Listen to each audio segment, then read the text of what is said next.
Hey guys, thanks for tuning in for chapter 3. As you can see, I've got a I got a setup.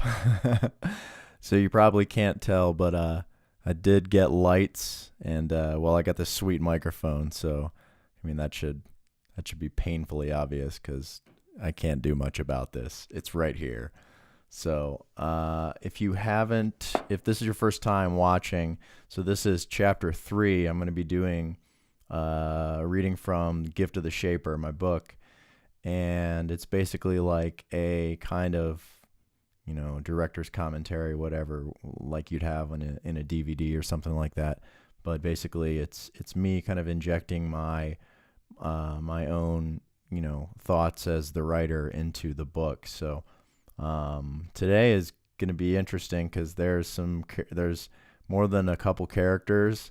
So I'm going to attempt to do the voices, and this should be an absolute disaster. But if you haven't already, there's a link for the first chapter, which is it's going to be in the more details in the description below. So go ahead, check it out. But for now, we'll jump right into chapter 3. So this takes place in Lusk. Thornton knew that it wasn't every day Mira traveled to Lusk. She shared a stand in the town with 2 other people, rotating in and out every few days. One day it was a clothing shop with items made of silk or cotton. Another day it was a perfume and scented oil stand. When she was there, it was a flower shop. She liked the arrangement, and the customers didn't seem to mind. She even had a stream of regulars, some of whom Thornton recognized. So when he saw her admiring the clear evening sky, unusual for Lusk at this time of year, he smiled. Her cart was still mostly full of flowers, but it looked like she had managed to sell a few dozen. By tomorrow, she might have enough to stock up on food for a few weeks. As he trotted up with an empty cart, her eyes found his. He urged Jericho to a stop in front of her stand and smiled. "Looks like you've had some luck," he said, looking down at her cart. He climbed off and looked back at Mira, whose face was suddenly gone white, flecked with worry. "What is it?" he asked. "What's wrong?"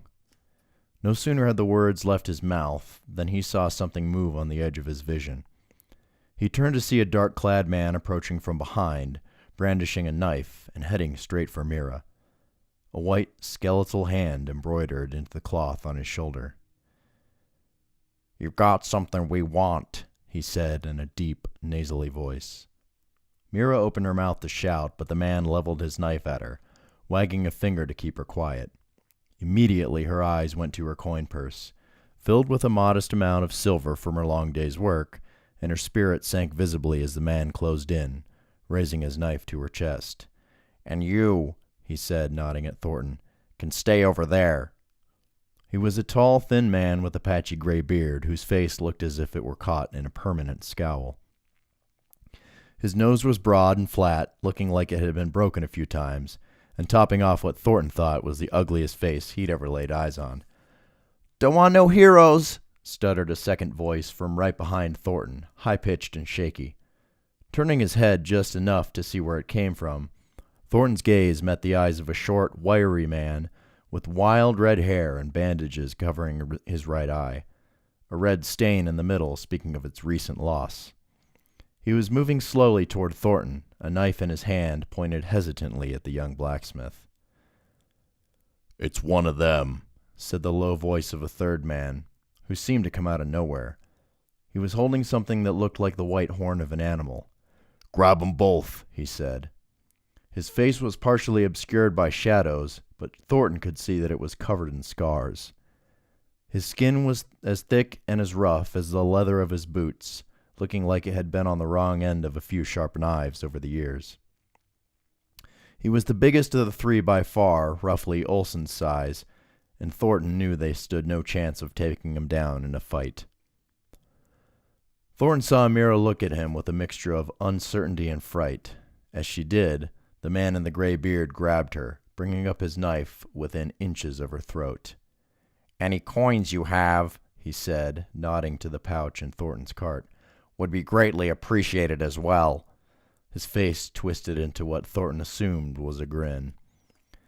Time seemed to freeze as fear and rage washed over Thornton, who was suddenly forced to watch as his friend's life and livelihood were being threatened by a bunch of thugs. In a surge of madness, he threw his elbow backward, catching the face of the one-eyed man behind him. Then he launched himself forward at the bearded man holding Mira. The man let out a panicked cry of confusion as he wildly thrust the knife in Thornton's direction, missing twice, and only stopping when his jaw met the fist of the blacksmith from Highglade. Whirling around to find the biggest of the three, Thornton found him just in time to have the wind knocked out of him by a swift kick to the stomach. He stumbled back as Mira began to scream for help. He dodged a first punch, but the second one caught him on the cheek and sent a few drops of blood from his nose to the ground. There was a flash of steel as the man unsheathed a knife, giving Thornton no time to think. In quick succession, he charged, swung his right arm down in an arc that caught the knife-wielding hand coming up to meet him, and backhanded the stranger across the face with his closed fist, staggering him and dropping him to one knee. The knife clinked as it landed on the cobblestone, and Thornton covered the ground between them in a flash.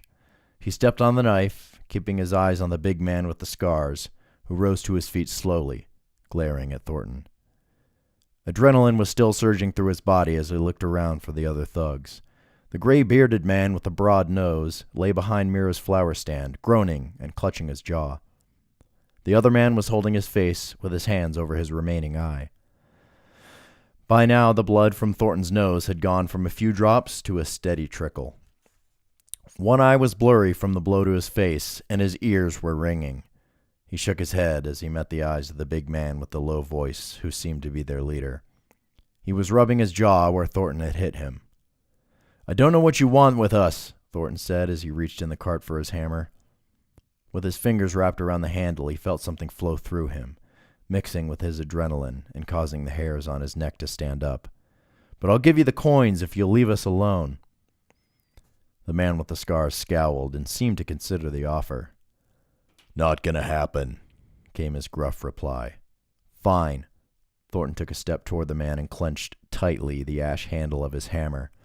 With no time to react, the man was upon him, and Thornton instinctively swung his hammer to meet him, but he was too slow. The bruising fist of the man slammed into Thornton's face, sending him flying backward like a limp doll, landing on his back and rolling 2 or 3 times before coming to a stop by a wall. Beside him fell his hammer, joining him in crashing to the ground. The stranger smiled as if he had just claimed his prize and walked over to Thornton. Just as he closed in, though, an arrow flew by, narrowly missing his head and burying itself deep into the wall above. So here I'll just kind of pause real quick. I recognize that it was kind of important for Thornton to lose his first fight.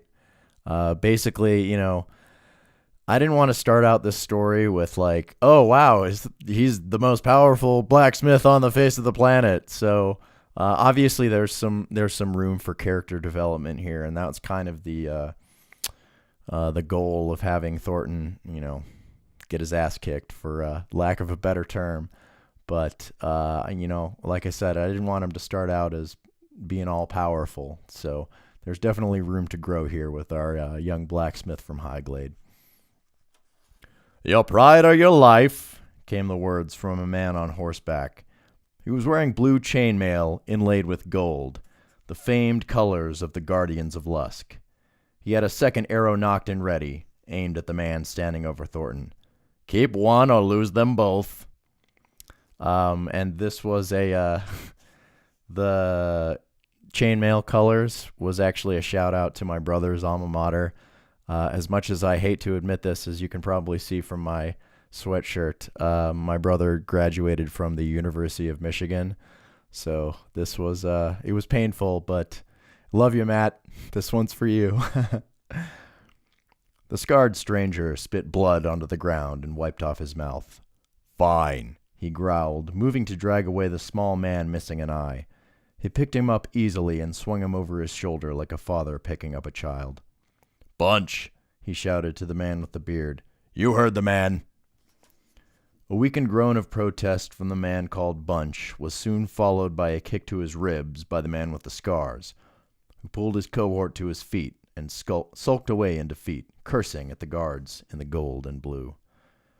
Thornton wasn't sure how long he'd been lying there, clutching his head, but Mira's frantic voice snapped him back to reality as he felt her raising a cloth to his nose to stop the bleeding.